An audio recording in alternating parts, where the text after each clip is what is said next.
Hello friends, welcome to diploma Gyan. आज हम लोग कूलम्ब्स लॉ बारे में पढ़ेंगे जो इलेक्ट्रोस्टैटिक्स का एक पार्ट है। ऑलरेडी हम लोग पार्ट 1 में चार्ज के बारे में डिस्कशन कर चुके हैं, जिसमें हम लोग ये जाने जो इलेक्ट्रोस्टैटिक्स में पढ़ते हैं जो चार्ज होता है वो रेस्ट कंडीशन में होता है। तो इसका मतलब आज जो कूलम्ब्स लॉ में जानेंगे चार्ज के बारे में वो भी रेस्ट कंडीशन में होगा। तो चलिए जानते हैं कूलम्ब्स लॉ क्या है। तो देखिए, let Q1 and Q2 are two charges and the distance between them is r। देखिए, Q1 और Q2 दो चार्ज है, ठीक, और ये जो चार्ज हो वो स्टेट कंडीशन में और दोनों के बीच का डिस्टेंस है r। तो कूलम्ब्स लॉ क्या बोलता है? According to Coulomb's law, the magnitude of electrostatic force between two point charge. तो मैग्नीट्यूड मतलब कि जो Q1 और Q2 के बीच जो एक फोर्स लग रहा है वो क्या है? Directly proportional to the product of two charges. मतलब जो फोर्स लगेगा, इलेक्ट्रोस्टैटिक्स फोर्स लग रहा है वो क्या है? Q1 और Q2 के प्रोडक्ट के डायरेक्टली प्रोपोर्शनल है। इसको हम इक्वेशन 1 मान लिए। अब देखिए दूसरा नंबर पॉइंट क्या बोलता है? Inversely proportional to the square of the distance between them. मतलब जो इलेक्ट्रोस्टैटिक्स फोर्स लग रहा है वो क्या है? वो Q1 और Q2 के जो बीच का जो डिस्टेंस है उसके स्क्वायर के इन्वर्सली प्रोपोर्शनल है। तो इसको इक्वेशन 2 मान लिए। तो देखिए, फ्रॉम इक्वेशन 1 एंड 2, इक्वेशन 1 में क्या था? जो फोर्स लग रहा था वो Q1 और Q2 दोनों के प्रोडक्ट के डायरेक्टली प्रोपोर्शनल था। और इक्वेशन 2 में क्या था? इक्वेशन 2 में ये बोल रहा था कि जो डिस्टेंस होगा, मतलब Q1 और Q2 के बीच का जो डिस्टेंस होगा वो क्या होगा? उसके बीच का जो फोर्स लगेगा, जो फोर्स एक्ट करेगा वो क्या होगा? इस दोनों के बीच के डिस्टेंस का स्क्वायर के इन्वर्सली प्रोपोर्शनल होगा। तो फ्रॉम इक्वेशन 1 एंड 2 जो F directly proportional Q1 Q2 by r square. जैसे हम एक प्रोपोर्शनल का साइन हटाते हैं एक कांस्टेंट टर्म आ जाता है। तो यहाँ पे देखिए F, और यहाँ क्या किया? यहाँ साइन हटा, यहाँ पे प्रोपोर्शनल का साइन हट गया और इक्वल टू आ गया। तो यहाँ पे एक टर्म आ जाएगा कांस्टेंट टर्म, यहाँ कांस्टेंट टर्म K है। तो F equal to K Q1 Q2 by r square, जहाँ पे K का वैल्यू होता है 1/4 pi epsilon naught epsilon r, और इसका न्यूमेरिकल वैल्यू होता है 9 × 10⁹ न्यूटन मीटर स्क्वायर पर कूलम स्क्वायर। अब देखिए इस लाइन में क्या किए? F इक्वल टू, अब K का वैल्यू जहाँ पे K था वहाँ पे 1/4 पाई एप्सिलॉन नॉट लिख दिए, बाकी सेम उतार दिए।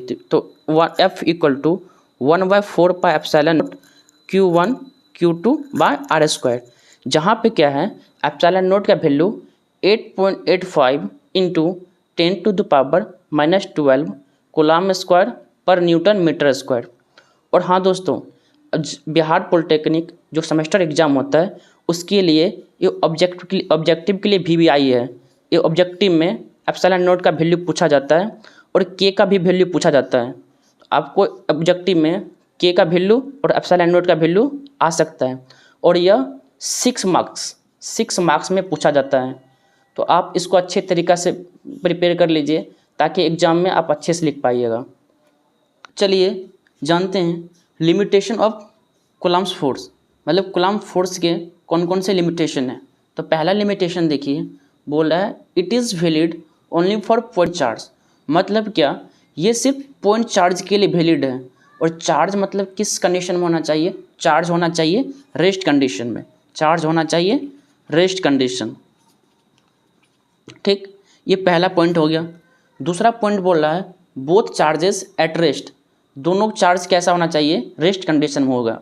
हम लोग ऑलरेडी जान गए ना कि जो चार्ज होगा इलेक्ट्रोस्टैटिक्स में, जो चार्ज के बारे में पढ़ते हैं वो रेस्ट कंडीशन में होता है।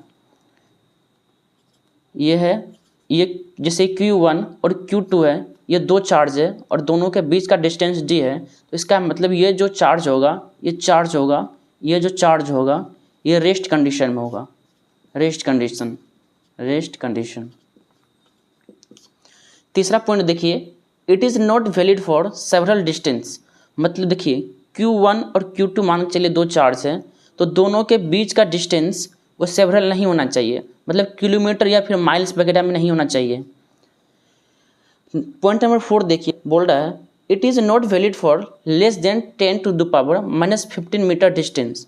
इसका मतलब जो Q1 और Q2 जो दो चार्ज है, दोनों के बीच का डिस्टेंस, वो दोनों बीच का डिस्टेंस 10⁻⁻15 मीटर से कम नहीं होना चाहिए, कम नहीं होना चाहिए।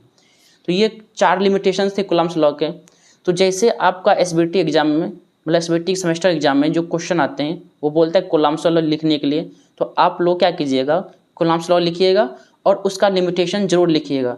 इससे क्या होगा, आपको अच्छे मार्क्स मिलेगा। अगर 6 मार्क्स में पूछा जाता है, अगर 6 मार्क्स में पूछा जाता है तो आपको दोनों लिखने पे फुल में 6 में कम से कम 5.5 मार्क्स जरूर मिल जाएंगे। आप सिर्फ कूलम्ब्स लॉ लिखिएगा तो हो सकता है 5 मिले या फिर 4.5 मिल जाए, लेकिन आप दोनों जब लिखिएगा उसका लिमिटेशन लिख दीजिएगा तो क्या वो आपको फुल मार्क्स मिलेगा। चलिए अब हम लोग जानते हैं कि इलेक्ट्रिक फील्ड क्या है। इलेक्ट्रिक फील्ड जिसका हिंदी होता है विद्युत क्षेत्र, जिसका हिंदी क्या होता है, विद्युत क्षेत्र, विद्युत क्षेत्र।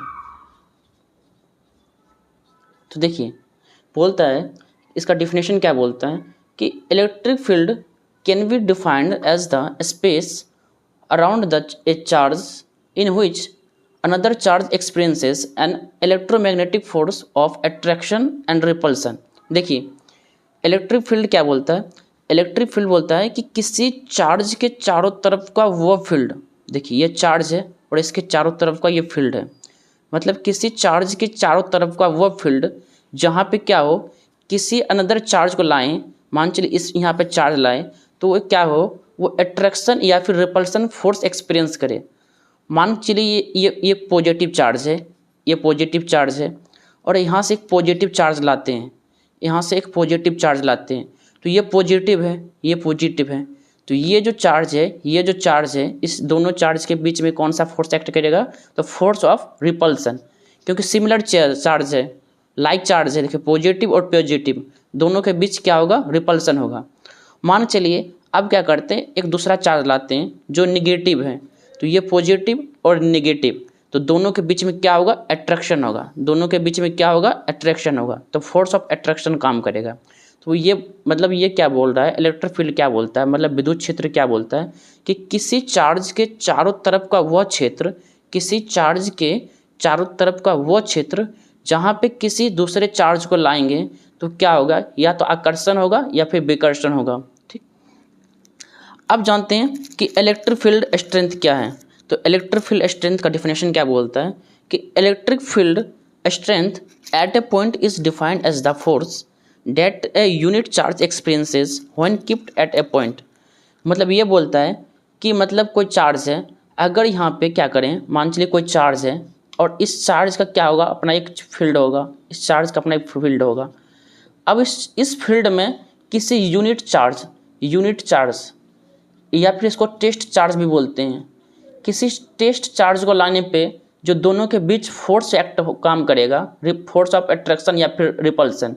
ठीक, तो इस दोनों के बीच जो फोर्स ऑफ अट्रैक्शन या रिपल्सन होगा उसे क्या कहते हैं, उसे कहते हैं इलेक्ट्रिक फील्ड स्ट्रेंथ।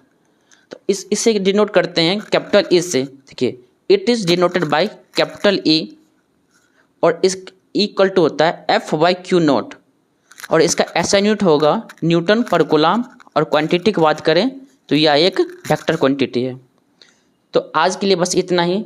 अगले यूनिट में हम लोग और भी ढेर सारी चीज़ डिस्कशन करेंगे। और हाँ, अगर किसी प्रकार का कोई प्रॉब्लम हो तो आप कमेंट सेक्शन में कमेंट कीजिए और नोट्स के लिए दिए गए डिस्क्रिप्शन बॉक्स में जाकर के वहाँ पे लिंक पे क्लिक कीजिए, जिससे क्या होगा आप टेलीग्राम पे डायरेक्ट ज्वाइन कर पाइएगा और वहाँ पे आपको नोट मिल जाएगा। Thank you.